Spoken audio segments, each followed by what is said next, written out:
तो जब लुक था, अकेला था, मजे में था, अपनी आइडेंटिटी थी, क्या मीनिंग था, देखना। बट फिर इसकी लाइफ में एंट्री होती है 4 की, ठीक है, फिर इसकी लाइफ में एंट्री होती है 4 की, और जो खुद की आइडेंटिटी थी भाई इसकी, देखना, वो बिल्कुल चेंज हो जाती है, इसका मीनिंग हो जाता है। लुक फॉर मतलब क्या होता है, सर्च करना, किसी चीज को ढूंढना, इसका मीनिंग टोटली चेंज होके रह जाता है। सेम जब चलो 4 से इसको छुट्टी मिली, उसके बाद अगर इसके साथ में लुक आ गया, लुक के साथ इनटू का यूज हो गया, मीन्स अब इसको किसी और ने पकड़ लिया, तो लुक के साथ जब इनटू का यूज होता है तो उसका मतलब होता है इन्वेस्टिगेट करना।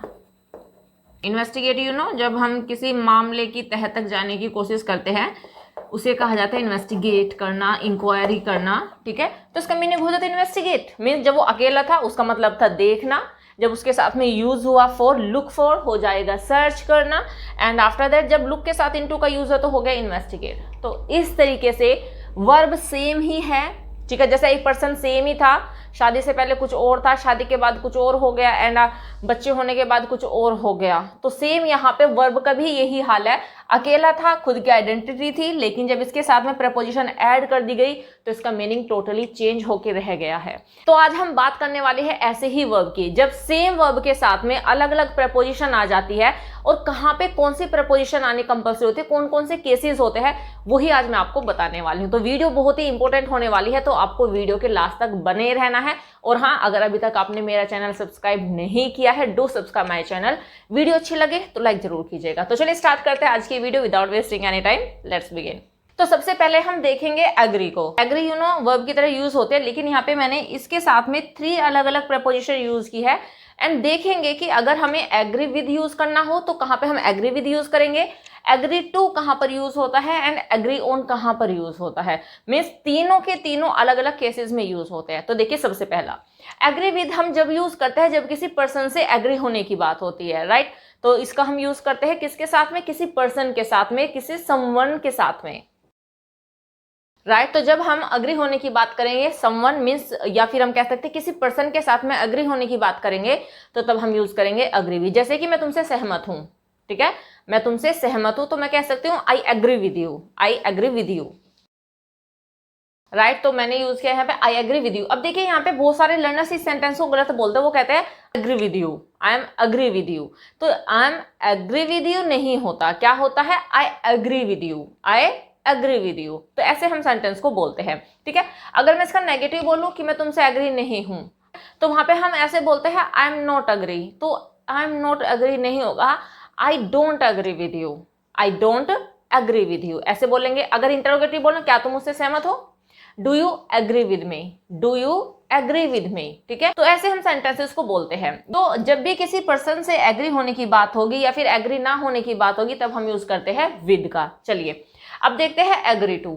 तो एग्री टू का हम यूज करते हैं किस something, right, agree to something, किस कोई चीज है या फिर कोई बात है जिससे हम एग्री नहीं है, तब हम यूज करते हैं एग्री टू।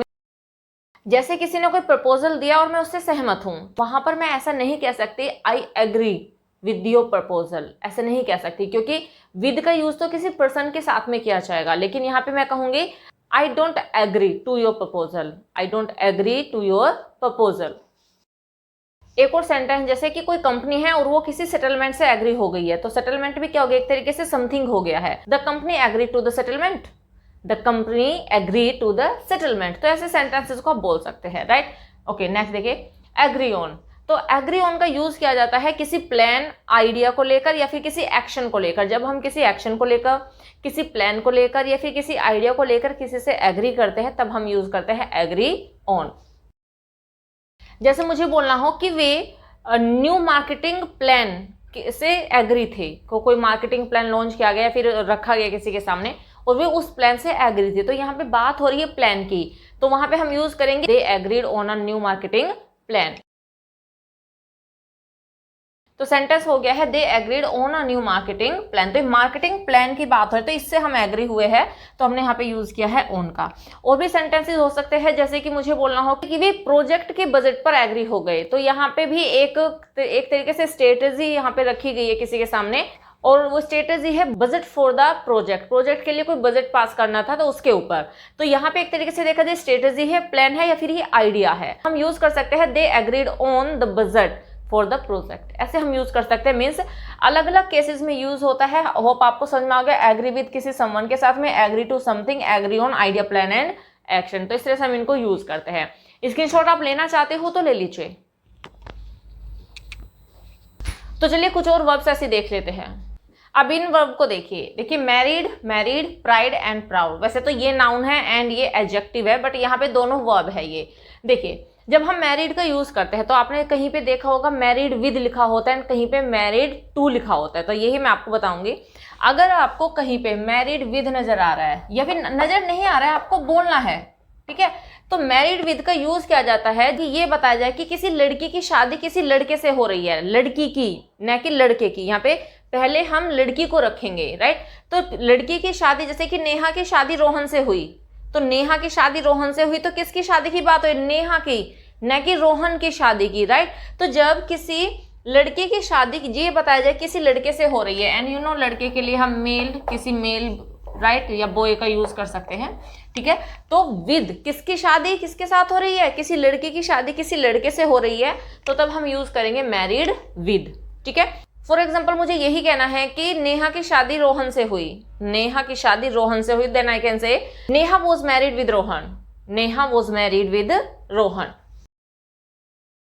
राइट। तो सेंटेंस हो गया Neha was married with Rohan. तो देखिए यहाँ पे किसी लड़के के साथ शादी होने की बात हो रही है, तो इसलिए हम मैरिड विद का यूज करेंगे। लेकिन हम यूज करते हैं मैरिड टू का भी जब ये बताया जाएगा कि किसी गर्ल के साथ शादी हो रही है, तो कि किसी लड़के की शादी किसी गर्ल से हो रही है। यहाँ पे किसी गर्ल की शादी को दिखाया गया किसी लड़के के साथ में, बट यहाँ पे दिखाया जाएगा कि मैरिड टू किससे, मैरिड टू किससे, गर्ल से, तो मैरिड टू गर्ल। जैसे कि अगर यही सेंटेंस हम रिवर्स कर देते हैं तो सेंटेंस हो जाएगा कि Rohan was married to Neha, Rohan was married to Neha, right. तो सेंटेंस हो जाएगा Rohan was married to Neha. तो यहाँ पे कोई लड़का पहले आ रहा है तो मैरिड टू का यूज करेंगे, किसी लड़की की बात हो रही है तो किसी लड़के के साथ शादी होने की बात हो तो मैरिड विद का यूज करेंगे। होप समझ में आ गया होगा ये डिफरेंस आपको। ओके, नेक्स्ट देखिए प्राइड। जैसे कि मैंने आपको बताया कि प्राइड का मतलब भी होता है गर्व होना, प्राउड का मतलब भी होता है गर्व होना, लेकिन प्राइड एक नाउन है, right. What is a proud? Proud एक नाउन है, ठीक है। एंड जो प्राउड है वो एक एडजेक्टिव है, ये एक एडजेक्टिव है। प्राइड के साथ में हमेशा यूज होता है इन, राइट, एंड प्राउड के साथ में यूज होता है ऑफ। प्राउड ऑफ के तो बहुत सारे सेंटेंसेस आप अपनी लाइफ में बोलते भी कि I am proud of you, he was proud of me. तो ऐसे बहुत सारे सेंटेंसेस हम अपनी लाइफ में बोलते भी है, तो हम तो यूज टू हो चुके हैं प्राउड के साथ में ऑफ बोलने का। तो अगर देखा जाए तो ऑफ प्राउड के साथ में एक फिक्स्ड प्रपोजिशन है, ये इसके साथ आएगी ही आएगी। लेकिन प्राइड की अगर हम बात करेंगे तब हम यूज करेंगे इन का। तो सेंटेंस हो जाएगा she is pride in her beauty, right, she is pride in her beauty, right. Sentence is she has pride in her beauty. लेकिन अगर हमें प्राउड ऑफ का यूज करना है तो मुझे बोलना है कि मुझे तुम पे गर्व है, I am proud of you, I am proud of you.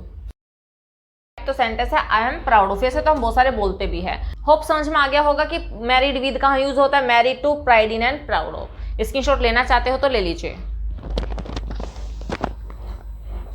तो चलिए नेक्स्ट स्लाइड देखते हैं।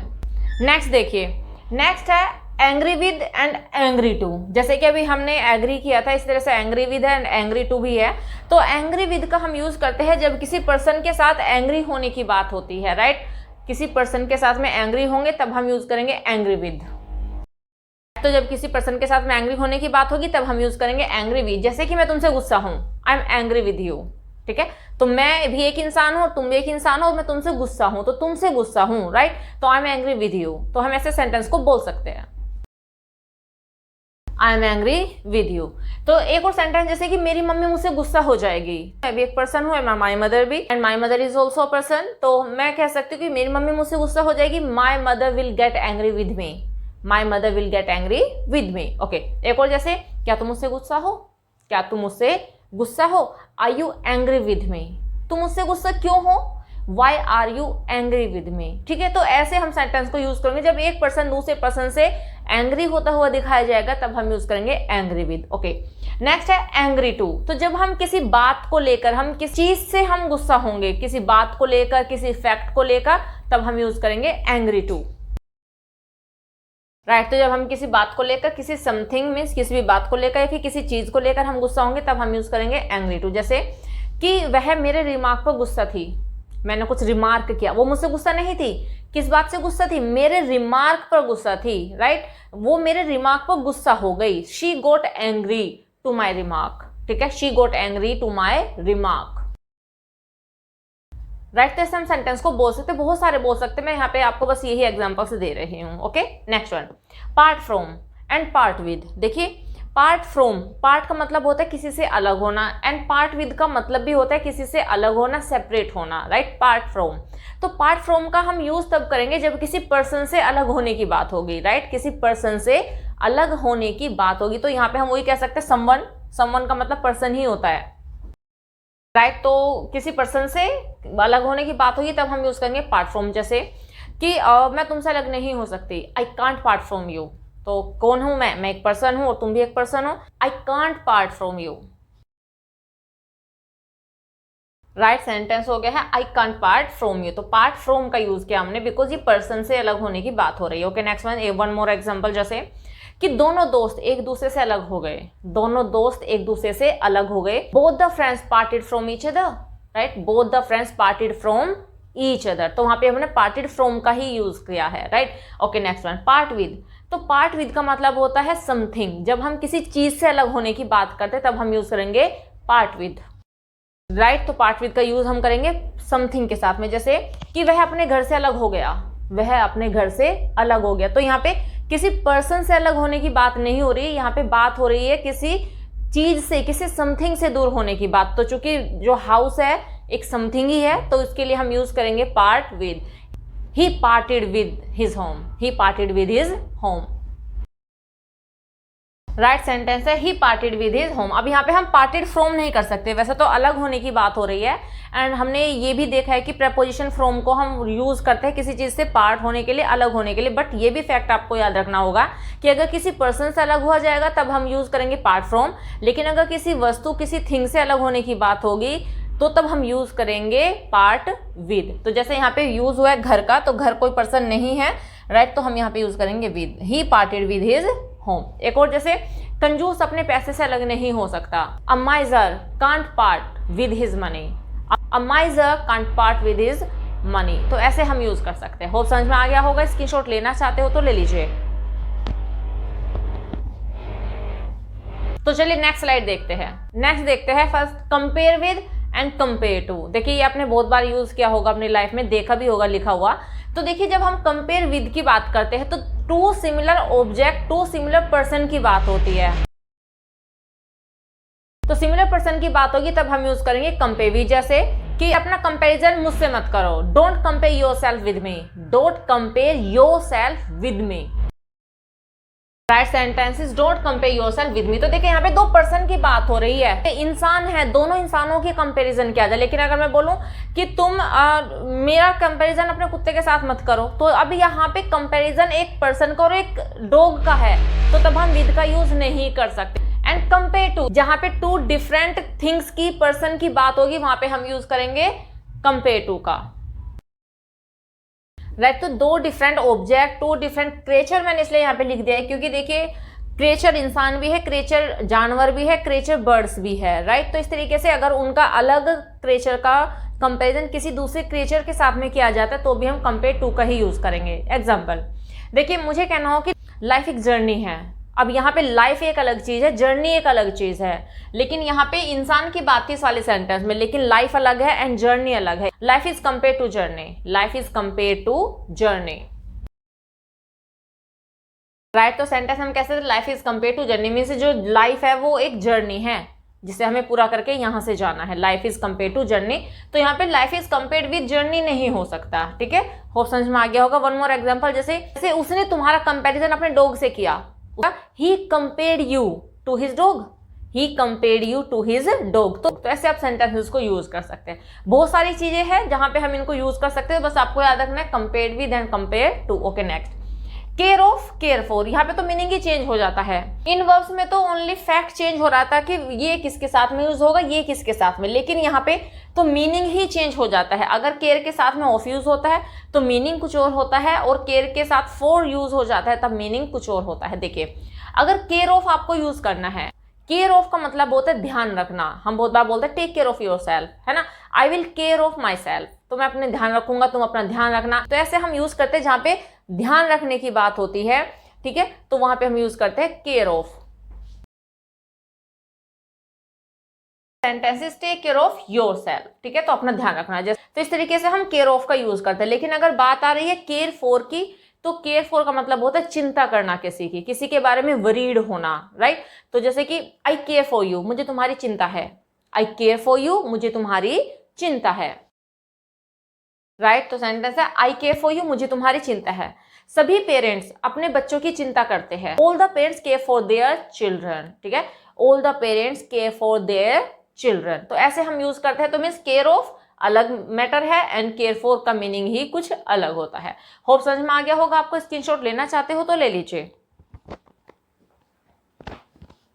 तो आज की वीडियो इतनी ही रहने देते हैं।